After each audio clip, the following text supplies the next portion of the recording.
Doutez pas que ce soit une manifestation du Seigneur. V.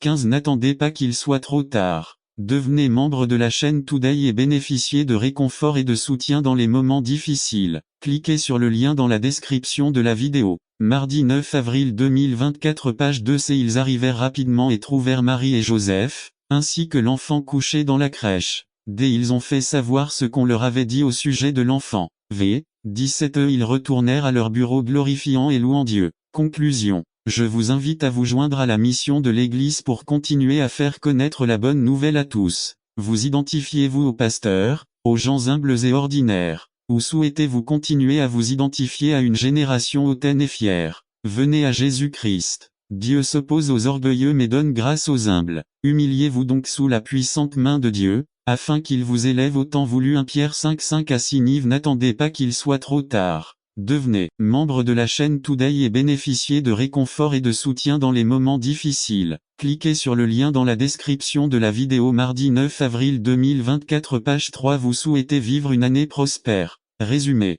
Si on se pose la question combien souhaitent vivre une année prospère, la plupart diraient sûrement moi et je dis la majorité, parce que parfois les jeux de sa puissance au revêtir toute l'armure de Dieu. Éphésiens 6:11 Revêtez toutes les armes de Dieu, afin de pouvoir résister aux ruses du diable. Le pécheur n'a aucun moyen de se libérer des attaques du diable. Ou Jean 8:34 En vérité, je vous le dis, quiconque commet le péché est esclave du péché. Transition. Après que le diable a établi quelle est la faiblesse de la personne, il commence à la tromper et à la tenter pour la faire tomber désobéir à Dieu. 2. L'attaque commence. Genèse 3:2 à 6 Le raisonnement entre la personne et le diable commence vers 2 à 3. N'attendez pas qu'il soit trop tard. Devenez membre de la chaîne Today et bénéficiez de réconfort et de soutien dans les moments difficiles. Cliquez sur le lien dans la description de la vidéo. Mardi 9 avril 2024 page 1 Ce raisonnement peut être charnel ou spirituel, et avoir des résultats désastreux ou victorieux. 1. Ève égale à désastre. Genèse 3:6-2. Jésus égale à victoire. Matthieu 4:1 à 11b Le diable commence à tromper pour dissimuler le péché et le faire paraître bon ou permis, même en utilisant la parole de Dieu. Mais tordu pour atteindre son objectif de tromper, c'est quand l'homme est trompé et que le péché semble être une bonne chose, alors il tombe et commet le péché et commandement avec une promesse 3 Afin que tout se passe bien pour toi et que tu jouisses d'une longue vie sur terre. LSG 2 Respect et disposition quand tu es jeune adulte. Jean 2:1 à 11 Le troisième jour, il y eut des noces à Cana en Galilée, et la mère de Jésus était là. Jésus et ses disciples avaient également été invités aux noces. 3 Quand le vin fut épuisé, la mère de Jésus lui dit, ils n'ont plus de 24 femmes, qu'est-ce que ça a à voir avec moi? Jésus répondit, mon heure n'est pas encore venue. 5 Sa mère dit aux serviteurs, faites tout ce qu'il vous dira. 6 Il y avait là 6 jarres de pierre, celles dont se servaient les Juifs lors de leur cérémonie de purification. Chacun contenait une centaine de litres. 7 Jésus dit aux serviteurs, remplissez les jarres d'eau, et les serviteurs les remplissaient à ras-bord. 8 Maintenant,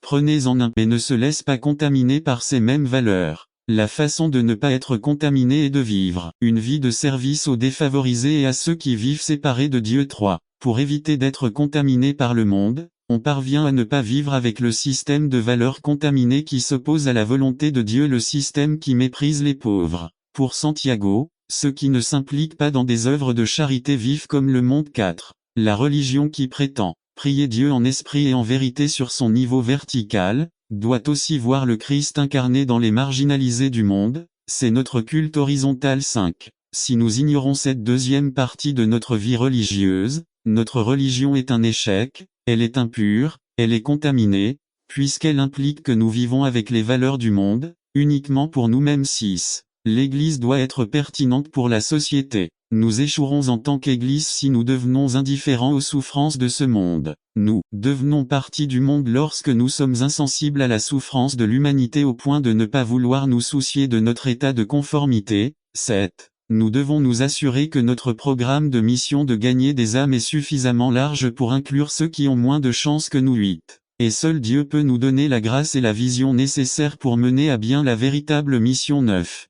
Dieu nous appelle à un engagement total. Tu ne veux pas répondre à cet appel. N'attendez pas qu'il soit trop tard. Devenez membre de la chaîne Today et bénéficiez de réconfort et de soutien dans les moments difficiles. Cliquez sur le lien dans la description de la vidéo. Mardi 9 avril 2024 page 4 Récapitulatif des rachats. Racheté. Es-tu, par Gary Huckabee, un sermon pour vous, un ministère d'évangélisation de Huckabee. Le sermon actuel racheté par l'évangéliste Gary Huckabee. Nos versets de texte sont aujourd'hui tels que vous les suivez. Galates 3, 13. Christ nous a rachetés de la malédiction de la loi, pour être devenu malédiction pour nous, car il est écrit, maudit est quiconque est pendu au bois. 1 Pierre 1, 18 à 19. Parce qu'il sait qu'il n'a pas été racheté par des choses corruptibles, quand il s'agissait d'argent et d'or, de la vaine conversation reçue par la tradition de ses pères, mais par le travers sa parole. F5, 14. C'est pourquoi il dit, réveillez-vous, vous qui dormez, et levez-vous d'entre les morts,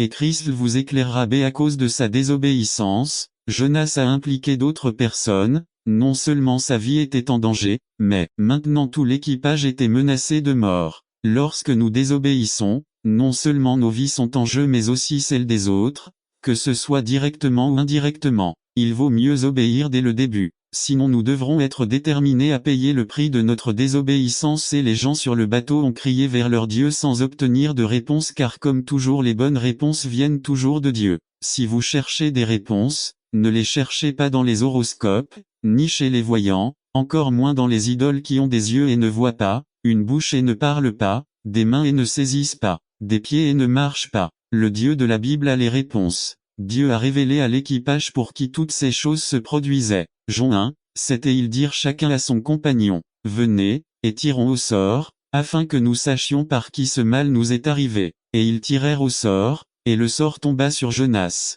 Jean 1, 8. Alors ils lui dirent, dis-nous maintenant pourquoi ce mal nous est arrivé, que faites-vous et où habitez-vous, comment est ton pays et d'où vient ta ville. Jean 1, 9. Et il leur dit, je suis hébreu, et je crains l'Éternel, le Dieu du ciel, qui a fait la mer et la terre. Il est à noter qu'il l'interrogeait sur son pays et sur son peuple, car il était d'usage que les Juifs portent un vêtement particulier qui les distinguait. Il est donc probable que Jonas fuyait incognito, mais où fuir la présence de Dieu si là où nous allons, il est là où je fuirai ta présence, dit le psalmiste. Dans le cas, si nous changeons notre apparence pour ne pas être reconnus par les hommes, Dieu ne peut pas non plus nous reconnaître. Eh bien oui, puisqu'il nous connaissait avant la fondation du monde, comment pourrait-il ne pas nous reconnaître simplement parce que nous changeons d'apparence extérieure? N'attendez pas qu'il soit trop tard. Devenez membre de la chaîne Today et bénéficiez de réconfort et de soutien dans les moments difficiles. Cliquez sur le lien dans la description de la vidéo. Mardi 9 avril 2024. Page 2.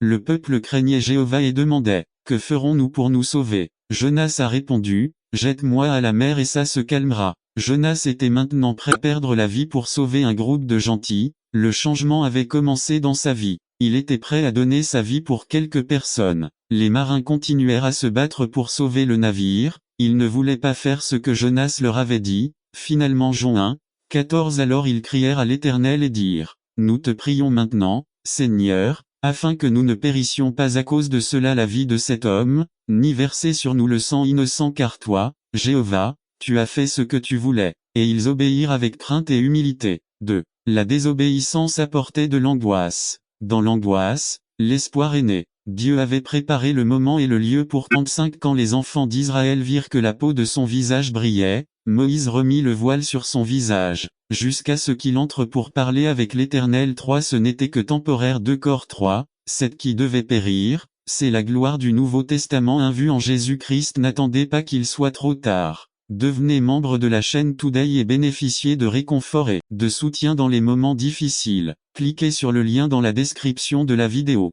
Mardi 9 avril 2024. Page 1 Jin 1, 1414. Et la parole s'est faite chair et a habité parmi nous, et nous avons vu sa gloire, comme la gloire du Fils unique du Père, pleine de grâce et de vérité, de partager à l'Église par Jésus. Christ. Jean 17, 22. Je leur ai donné la gloire que tu m'as donnée, afin qu'ils soient une seule chose, comme nous sommes une seule chose. 3. Nous avons la gloire du Christ dans nos vies de chrétiens. 4. C'est une gloire qui demeure, tant que nous sommes en communion avec lui. 2 Corinthiens 3, 11. Car si ce qui a disparu était à cause de la gloire, combien plus ce qui reste est-il plus grand en gloire. 5. Si la gloire de Moïse a été vue, pourquoi pas la nôtre? 2. L'onction pour la vie quotidienne a le mot en hébreu et en grec, lorsqu'il est utilisé comme verbe, signifie frotter. Rugbe lorsqu'il est utilisé dans le pronom, Il s'agit de séparer quelqu'un pour quelque chose. C'est l'onction d'aujourd'hui est nécessaire pour la révélation de la parole. I1 Jin 2 20,27 mai. Vous avez l'onction du Saint et vous connaissez toutes choses. 27 Et quant à vous,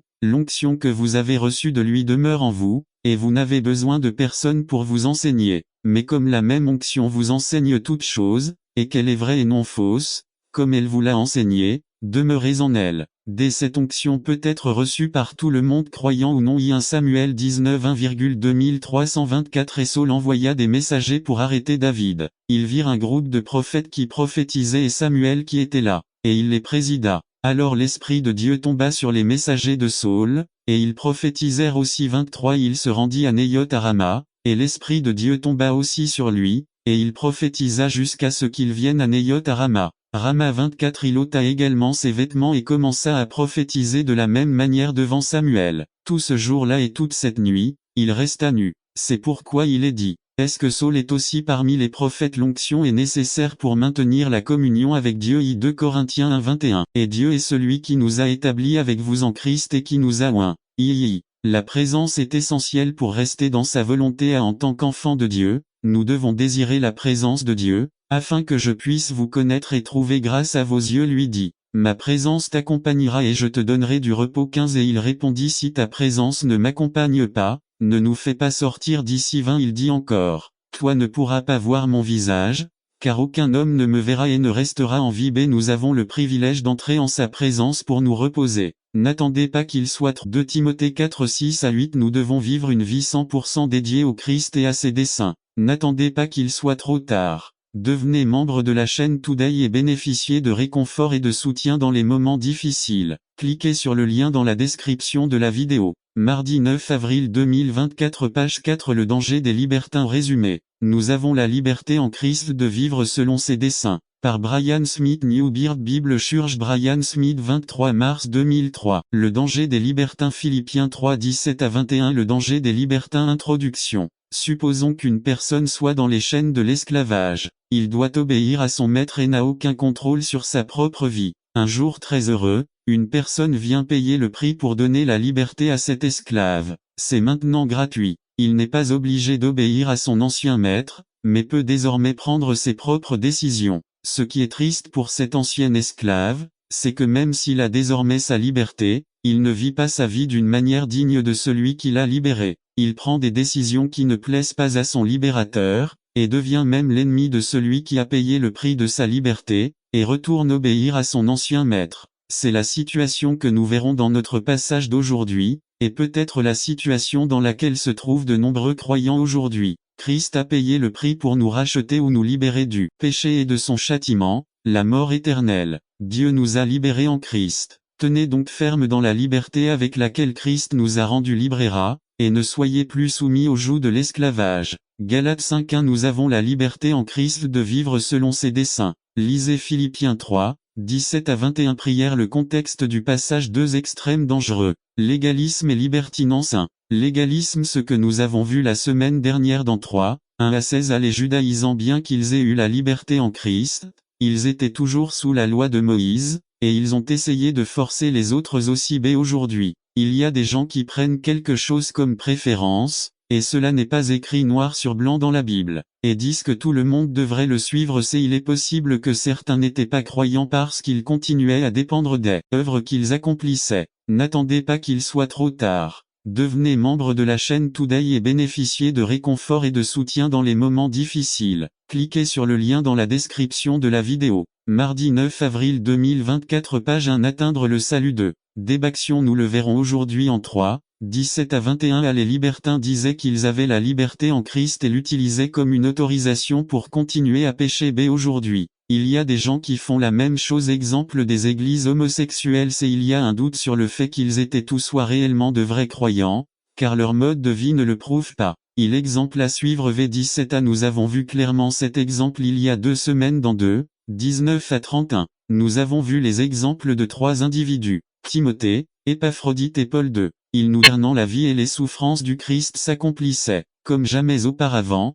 Toutes les exigences du Dieu 3 fois saint ont été satisfaites. Personne, aucun homme n'avait été capable de se conformer complètement à la loi de Dieu. Ils avaient tout échoué, Mais Jésus était le seul à avoir vécu une vie complètement juste aux yeux de Dieu. Le salaire du péché avait été pleinement accompli. Le prix du péché, c'est la mort. La mort de Christ était le paiement intégral. Il était impossible qu'il ait été payé autrement. C'est fini signifie que rien de plus ne peut être fait et que rien de plus n'est nécessaire pour assurer le salut des pécheurs. Hébreux 10 11 à 12 dit 11 En effet, tout prêtre sert jour après jour et offre souvent les mêmes sacrifices, qui ne peuvent jamais ôter les péchés 12 Mais Christ, ayant offert une fois pour toutes un seul sacrifice pour les péchés, s'assit à la droite de Dieu.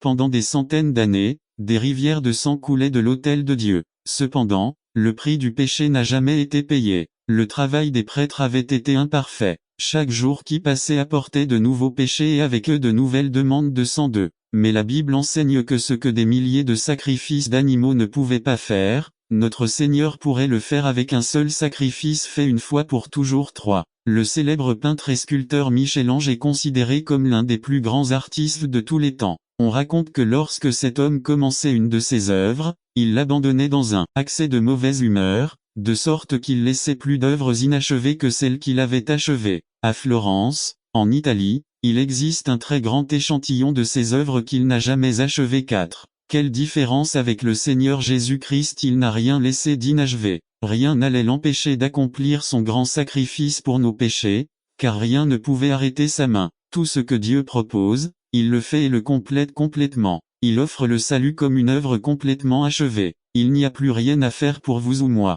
Et cela nous amène à la question suivante: que signifient ces deux mots pour les hommes et les femmes d'aujourd'hui? IV. Pour le croyant en Christ, ce sont des paroles de sécurité. Cela signifie que le salut du vrai croyant est totalement assuré. Le Christ a absolument tout fait. Beaucoup croient que la mort de Jésus au calvaire a rendu possible le salut des pécheurs. Mais dire cela, c'est lui retirer toute sa vertu et minimiser l'œuvre du Christ. Dire cela, c'est dire que sur la croix personne n'a été réellement sauvé. Autrement dit, le salut de personne n'a été acheté. C'est-à-dire que seule la possibilité a été réalisée. Mais la Bible enseigne clairement que sans effusion de sang, il n'y a pas de rémission des péchés. Et comme le sang de Christ a été versé, sur la croix, Christ a acquis tout ce dont nous, pécheurs, avons besoin pour être sauvés. Christ a efficacement racheté ceux qui lui appartiennent. Le Christ a dit, « Je donne ma vie pour les brebis ». Il est venu mourir pour son peuple. Il est venu mourir pour ses brebis. N'attendez pas qu'il soit trop tard.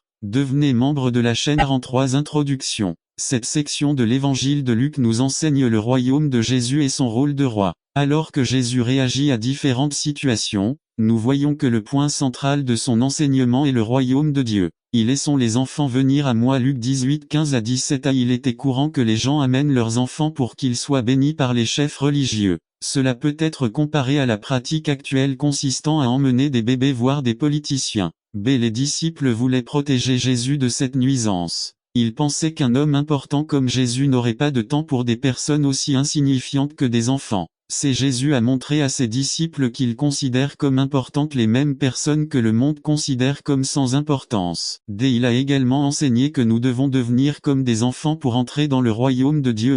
Quand quelqu'un nous interroge sur le salut, mentionnons-nous qu'il faut le faire comme des enfants d'eux. Je vois chez mes enfants ce modèle de confiance absolue et l'absence de mentalité du faire des actes. Ils ne viennent jamais dire, « Papa, je pense que nous méritons de dîner aujourd'hui. Nous avons été bons. » Ils s'attendent à ce que je subvienne à leurs besoins parce que je suis leur père. De la même manière, nous n'avons pas besoin de mériter la grâce de Dieu. C'est un cadeau gratuit. 2. Comme il est difficile d'entrer dans le royaume. Luc 18 18 à 30. L'homme principal ou le chef des Juifs qui est venu à Jésus avait la mentalité d'accomplir des œuvres, pas la mentalité d'un enfant. Jésus l'a compris et s'en est souvenu dès le début que seul Dieu est bon, que personne d'autre n'est juste, par son propre mérite. C'est alors que l'homme continuait à professer sa justice, Jésus lui demanda de quitter ses idoles, de quitter ses richesses. L'homme est parti triste. Jésus a ensuite enseigné quelque chose qui est difficile à accepter pour nous. Il est plus difficile aux riches d'entrer dans le royaume. Les Juifs n'auraient pas accepté. Ils enseignaient que les riches étaient riches grâce à leur justice. La richesse était un signe de la bénédiction de Dieu.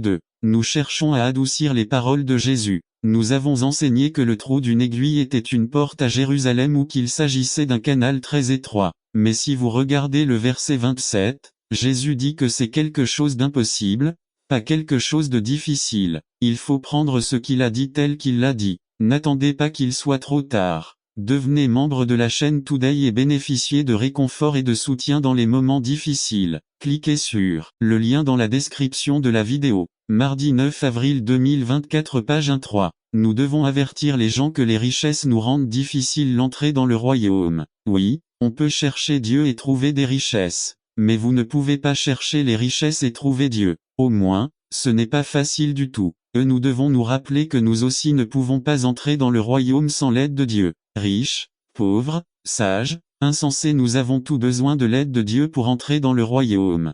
Nous devons nous rappeler qu'il existe des bénédictions terrestres pour ceux qui font le sacrifice à l'humanité et dans la pureté de la vie personnelle d'eux. Il est parfaitement possible qu'une église se laisse emporter par la beauté de ses bâtiments et la splendeur de sa liturgie, et ne laisse ni temps ni argent pour le service chrétien pratique. William Barclay, la lettre de Jacques et Pierre. Ref. Et Philadelphia. De Daily Study Bible Série, 1976, 61, 3. Ni James ni Barclay ne nous disent qu'une liturgie bien conçue et un temple bien organisé sont intrinsèquement mauvais ou déplacés dans le culte de Dieu, mais comme Barclay l'ajoute, toute adoration est vide et sans valeur à moins que les gens ne sortent de cet endroit pour aimer Dieu en aimant leurs semblables. Page 62-4. L'enseignement selon lequel la religion extérieure et les rites de culte formels sont vains s'il manque de soins et de préoccupations pour les nécessiteux, n'est pas une invention de Jacques. 5. Des prophètes comme Isaïe, Michée, Amos, Osée et Zacharie semblent têtus à l'égard du concept de n'attendez pas qu'il soit trop tard. Devenez membre de la chaîne Today et bénéficiez de réconfort et de soutien dans les moments difficiles. Cliquez sur le lien dans la description de la vidéo. Mardi 9 avril 2024 page 1. Défense des impuissants, notamment à l'égard des veuves et des orphelins. 2. L'Ancien Testament et la religion pure à le prophète Isaïe. Isaïe commence son livre par une attaque contre les dirigeants de Jérusalem, les qualifiant de dirigeants de Sodome et de peuple de Gomorrhe. Indice. Cela nous rappelle les paroles de Jésus aux pharisiens couvés de vipères. Mt 3,71. Il leur fait comprendre que Dieu ne prend aucun plaisir dans leurs sacrifices et offrandes 11 à 12, dans leurs jours de fête 13 à 14, ni même dans leurs prières lors de telles occasions de culte 15-2. Au lieu de cela, il les implore de laver. Vous, purifiez-vous, éloignez de mes yeux le mal de vos actions. Arrêtez de faire le mal. Apprenez à faire le bien, recherchez le bien, réprimandez l'oppresseur, défendez l'orphelin, protégez la veuve 16 à 17-3. Plus loin dans le même livre, Isaïe soutient que le véritable jeûne consiste à desserrer les liens de l'impiété, à donner la liberté aux opprimés, à partager le pain avec ceux qui ont faim, à fournir un abri aux sans-abri et à vêtir ceux qui sont nus 58-6 à 7. Le prophète Michée, un autre prophète contemporain d'Isaïe au 8e siècle avant J.C., s'est fait écho au même sentiment. Pour Michée, Dieu n'est pas tellement intéressé par les sacrifices et autres dons rituels. Qu'est-ce que Dieu exige? Seulement, pratique la justice, aime la miséricorde et marche humblement avec ton Dieu. 6-8.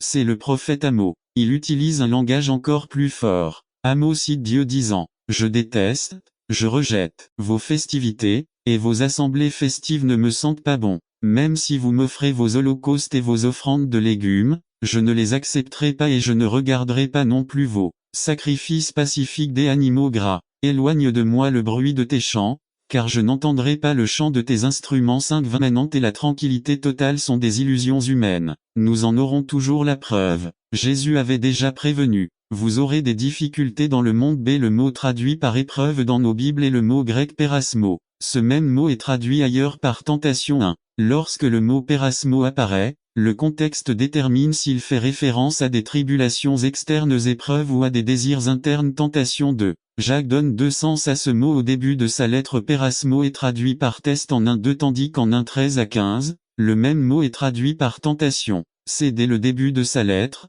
Pérasmo fait référence aux diverses épreuves externes sous toutes leurs formes qui affligent chacun. La communauté à laquelle Jacques écrit présentait des signes d'adversité sociale et économique. 27-2-1 à 6-5-4 Maladie 5-14 à 16. Relations interpersonnelles brisées entre les membres de la communauté chrétienne 4-1 à 12-2. Les tests d'aujourd'hui incluent des problèmes, le manque d'emploi, des problèmes conjugaux et familiaux, des maladies graves, une crise financière, des désaccords entre frères et sœurs. Les épreuves peuvent être tout ce qui nous apporte des larmes, de la douleur et de l'insomnie. 3. Jacques commence par nous proposer quelque chose qui, à première vue, semble dénué de sens. Comptez comme une joie lorsque vous rencontrez diverses épreuves. 1, 2, 4. Si les paroles de James vous dérangent, remarquez d'abord comment il fait référence à ses lecteurs. Mes frères, il y a de la chaleur dans ses paroles. Il y a une affinité avec ceux qui lisent votre lettre. 5. Mes frères indiquent l'unité et la coexistence qu'il ressent avec ses lecteurs.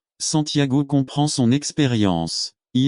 L'expérience des épreuves vous exhorte à considérer non pas la grande comme le disent nos versions, mais la pure joie, une joie qui n'a aucun mélange de ressentiment ou de plainte contre Dieu. 1. L'exhortation de Jacques est de ne pas se réjouir des tribulations mais de s'amuser malgré eux. Comment cela peut-il être possible? La seule façon dont nous pouvons nous réjouir dans le présent est de reconnaître comment Dieu nous a libérés des épreuves passées. 1. Vous souvenez-vous de cet accident de voiture, avec l'enfant, avec le membre de la famille? Quelle douleur cela a-t-il apporté? Cela a été laissé dans le passé. Qu'a fait Dieu? Il les a résolus d'eux. C'est grâce à la manière dont Dieu a résolu nos problèmes passés que nous pouvons avoir une grande joie dans les expériences présentes, sachant que, tout comme il l'a résolu dans le passé, il le résoudra également aujourd'hui. C'est pourquoi je ressens une grande joie. 3. Pourquoi Jacques fait-il cette exhortation? Parce que c'est quelqu'un qui a traversé des tribulations extrêmes et n'attendez pas qu'il soit trop tard. Devenez membre de voir chaque nuit comme un mystère à résoudre.